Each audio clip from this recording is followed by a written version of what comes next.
ప్రకాశం జిల్లా రాచర్ల మండల కేంద్రంలో సిఐటియు రాచర్ల మండల కార్యదర్శి డి థామస్ అధ్యక్షతన సమావేశం జరిగింది. సమావేశానికి ముఖ్య అతిథిగా సిఐటియు జిల్లా నాయకులు ఆవులయ్య పాల్గొన్నారు. ఈ సందర్భంగా ఆవులయ్య మాట్లాడుతూ కార్మిక చట్టాలను కాలరాసే కార్మిక కోడ్స్ వెంటనే రద్దు చేయాలని డిమాండ్ చేశారు. కార్మిక వర్గం పోరాడి సాధించుకున్న చట్టాలను పని గంటల పెంపు ఆయన వ్యతిరేకించారు. యాజమాన్యాలకు సంపద సృష్టించాలని లక్ష్యంతో కూటమి ప్రభుత్వం పని గంటలను 8 నుండి 10 గంటలకు పెంపుకు పూనుకుందన్నదని ఆయన విమర్శించారు. కార్మికులకు కనీస వేతనం 26,000 రూపాయలు ఇవ్వాలని డిమాండ్ చేశారు.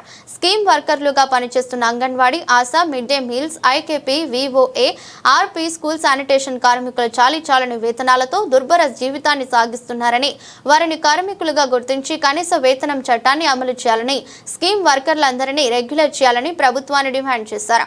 స్కీమ్ వర్కర్లకు, కాంట్రాక్ట్ అవుట్సోర్సింగ్ కార్మికులకు ప్రభుత్వ సంక్షేమ పథకాలన్నీ అమలు చేస్తామని, కూటమి ప్రభుత్వం ఇచ్చిన హామీని నిలబెట్టుకుని అందరికీ సంక్షేమ పథకాల హామీని చేయాలని ఆయన డిమాండ్ చేశారు. జూలై 9వ తేదీ జరుగు సమ్మె జయప్రదం చేయాలని పిలుపునిచ్చారు. ఈ సమావేశానికి 5 సంఘాల నుండి దాదాపు 60 మంది కార్మికులు పాల్గొన్నారు.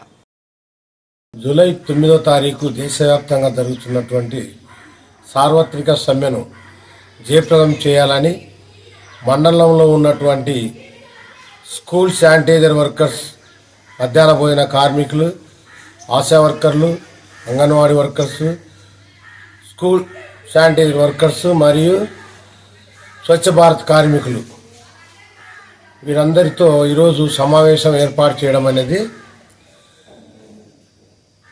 సమావేశం విశేషం ఏంటంటే జూలై 9వ తారీఖు జరగబో సార్వత్రిక సమ్మెను జయప్రదం చేయాలని, అలాగే కేంద్రంలో ఉన్నటువంటి బీజేపీ ప్రభుత్వము కార్మిక చట్టాలను రద్దు చేసి లేబర్ కోడ్లు 3 లేబర్ కోడ్లు రద్దు చేయాలని చూస్తుంది. కాబట్టి లేబర్ కోడ్లు రద్దు చేయకుండా కార్మికులకు ఉద్యోగ భద్రత, ప్రతి కార్మికుడికి 20,000 రూపాయలు జీతం ఇవ్వాలని, అలాగే ఉద్యోగ సంఘాలు కానీ కార్మిక సంఘాలన్నిటి మీద ఒక యూనియన్ పెట్టుకునేదానికి లేకుండా 100 మంది ఉంటేనే యూనియన్ పెట్టాలి అన్న వాయిస్ తీసుకొస్తుంది. ఇంతకుముందు అలా లేదు. ఇంతకుముందు 5 మంది ఉన్నా కూడా యూనియన్ పెట్టుకునే అవకాశం ఉన్నది.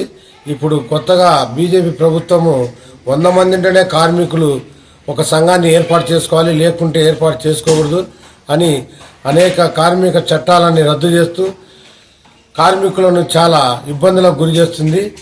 కాబట్టి జూలై 9వ తారీఖు జరగబో సార్వత్రిక సమ్మెను జయప్రదం చేయాలని కార్మిక సంఘాలు, ప్రజా సంఘాలు అందరూ కలిసి ఈ యొక్క జూలై 9వ తారీఖు జరగబో సార్వత్రిక సమ్మెను జయప్రదం చేయాలని కోరుకుంటున్నాం.